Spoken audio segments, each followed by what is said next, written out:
to Rodgers' pyramid trip. Rodgers skipped minicamp for a planned trip to Egypt last month. Now, The Athletic added a new wrinkle to this story, writing, none of it came as a surprise to the front office or coaches, even though Saleh called it a, quote, unexcused absence in the press conference. Now, Rodgers went to Saleh after that to question why he would call it unexcused. According to Diana Russini, the head coach and his quarterback ironed things out and, quote, everything's great now. There it is. Bro. What are we talking about? You got to be kidding me. She said everything's great. That means everything's not great. That's obviously. I had a fight with your wife. How is it? Everything's great now. I'm like, well, boy. That's how it happens. No. You have your argument. You Classic said it. one. Classic one. Classic. I said this is exactly what would happen the day we saw Bob Saleh say unexcused, that Aaron Rodgers was going to be pissed about it and we were going to find out about it through the media. That has already happened. So now, why does Bobby Saleh have his job? What? I was just about to say, this is subtle disrespect. What do you mean? Bob Saleh. Big now Rob Bobby? Saleh? Bobby Saleh now?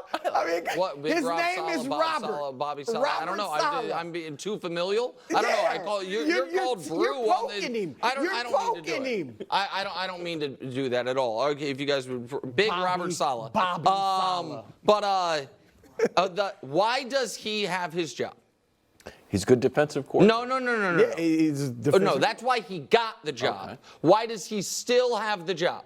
Well, he got a mulligan last year. Well, I think it's look, because Rodgers, theoretically, he's got the support of Rodgers. So you think he'd have okay, been sure. fired? He's only been there 3 years. Yeah, and and he's they've done been better. terrible. They've He's won, been I think, 2 divisional games. They and stay terrible. Right. He's been better than his two predecessors. Okay, I mean, really, Bowles and Gase. Yeah, and how long did those guys get? I do think Bowles made the. Did Bowles make His the first playoffs? year they made yeah, it, but okay, then it so was he hasn't been better than 5 Bowles, wins the rest. and everyone was better than Gase, and so, but regardless, And he's had the worst quarterback play in the league. It's some of that of his own doing, but regardless, Yeah. So I you're am a Zach Wilson believer? I am officially putting Robbie Saleh on the hot seat. Oh! Because here is this to me is now, because there is a very interesting Rodgers quote, because this story theoretically is actually about, it's a Nat Hackett, not hit piece, but the story is about them trying to replace Nat Hackett. Right. Is Nat okay, or did he call him Nathaniel? Is that, everybody was fine with that disrespect? hold on. Nate Hackett, Nat Hackett, but all of a sudden we're all defensive of Robert Saleh. Three versions of Robert. Well, I don't know which one he likes. He likes Robert. Okay, sorry, then I'll go with that. Here in that story was a quote from Rodgers to Adam Shine from May about Nathaniel Hackett. You should trust me, and I trust Nathaniel. So to me, that's end of story. There's been a lot of BS that's been said out there. There's a lot of things that have gone on the last couple of years that he's dealt with that I think he's handled very professionally. He goes on. At the end of the day, I think you got to trust his and my working relationship and the conversations that we have. You got to trust the staff. I think that whatever trust Rodgers has in Saleh was fractured a bit by the unexcused thing. So I want to show you the Jets' schedule. I want to ask you a question. I think all of us think it's more than on the board they lose to the Niners in week 1. That is on a Monday night. They should win at Tennessee, but that's a short week. If they were to lose that game, and then that week 3 against the Patriots game is a Thursday game. So back-to-back games on a short week. You then have extended rest before, what was that be? Oh, wait, the Nat Hackett Bowl. I'm sorry, Nathaniel. Are you telling me if the New York Jets, with all this expectation, with already this little unexcused thing, were to start 0-3, you couldn't see interim head coach, triumphant return against Denver for Nat Hackett? Not against Denver. No. I would Why let not? that one slide. Well, And I don't give him think one more. Look, Oh, of course, if you lose enough games, anybody, or I'm saying anybody 3. that's not I'm saying a how early, historic bro? church. including I think losing 3 to is the too early. lowly Patriots. Well, here's what I'm saying. Because you're basically saying Saleh is on the hot seat. I think Saleh's a decent bet for first coach fire. Okay, I totally disagree. Because put that schedule back up. Please. They should start. They're going to lose to the Niners. Yep. But they could start 4-1. Okay, now, well, then I'm going to say at worst, they'll be 3-2. At worst, they'll be 3-2. If they're 2-3, that's not good because the schedule's going to get tougher. All right, so, but I'm just saying, I think they're going to start 3-2, 4-1. Saleh will be fine. Now, look, the way he handled it was wrong. The way Saleh handled it? Not just him. Well, look, the Jets in general. But if you knew weeks in advance, and I guess Saleh was holding out hope that Aaron will show up, but at some point you knew he's not coming.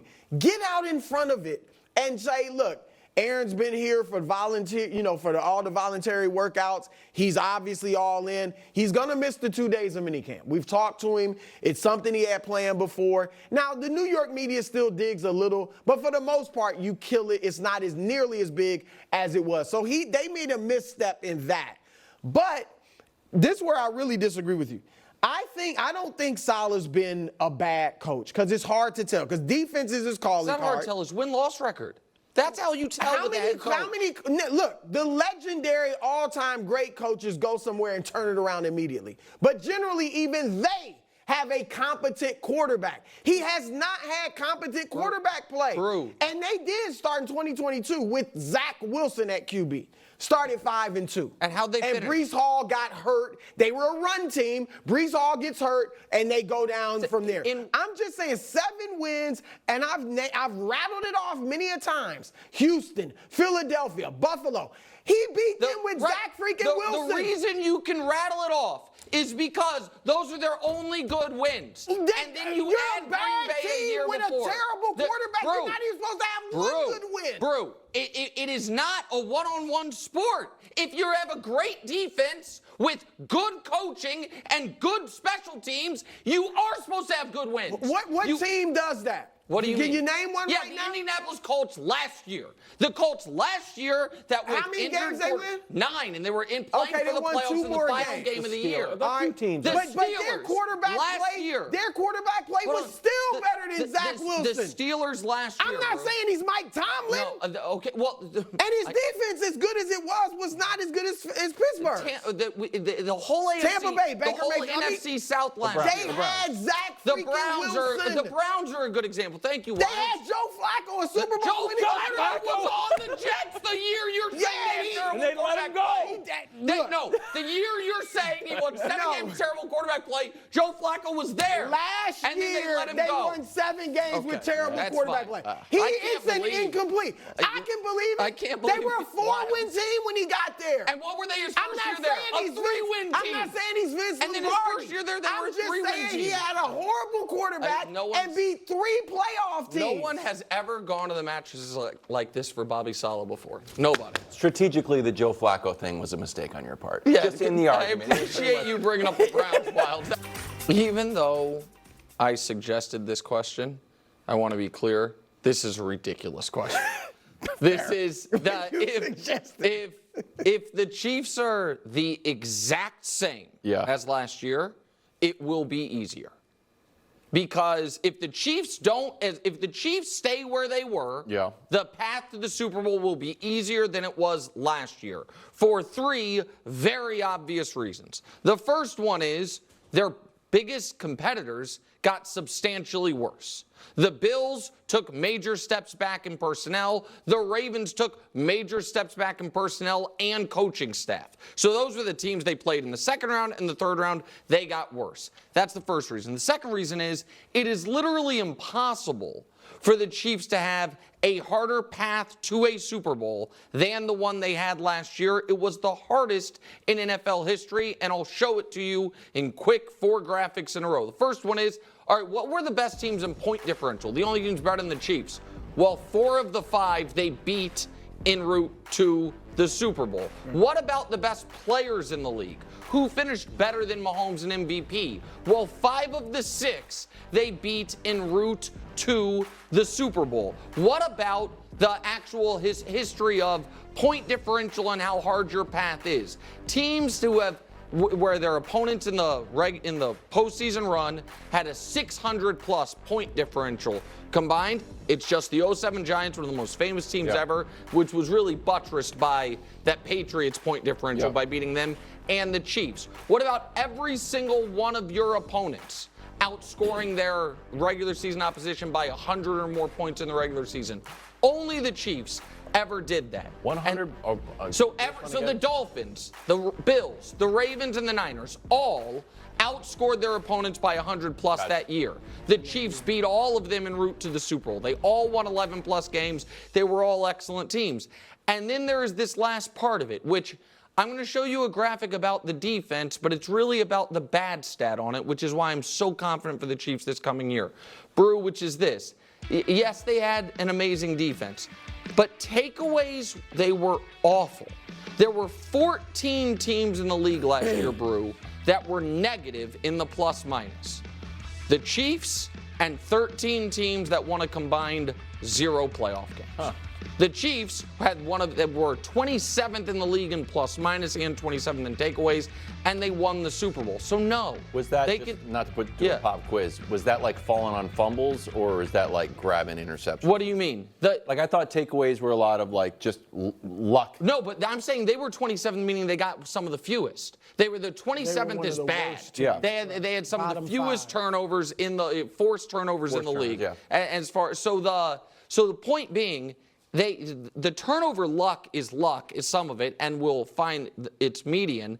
They are not going to lead the league in drop passes again, but even if they do, their path won't be as hard, and the conference is not as hard as it was last year. The conference is easier. Look, after them winning the Super Bowl last year and looking so bad over the second half of the regular season, you can't say if they don't do this, they can't win it. Because they showed us when the chips looked completely down, they could still win it. All right, that said, I completely disagree with Nick. Like, now your graphics were cute, but I disagree with you completely. All right, I don't look. Houston, I think is going to be better. Yes, C.J. Stroud should be better. They added Stephon Diggs. I don't think Baltimore's worse because I know they lost some players, they lost some coaches, they lost some players. Yeah. But defensively, I think I'm willing to give them the benefit of the doubt that they're going to be legit defensively because they're always legit defensively. And guess what? They always run the ball well too. And now they've added one of the best runner of this generation. I also don't think, and the fact that they went in on Derrick Henry, they clearly, I'm not taking anything away from the Chiefs in the AFC title game, but Baltimore They had brain trusted the freeze. MVP of the league to throw the ball. Well, and he's not the best passer in the league. He's a great running dual threat quarterback. They're not going to lose their identity again, I don't believe. And I'll give the Chiefs some credit because they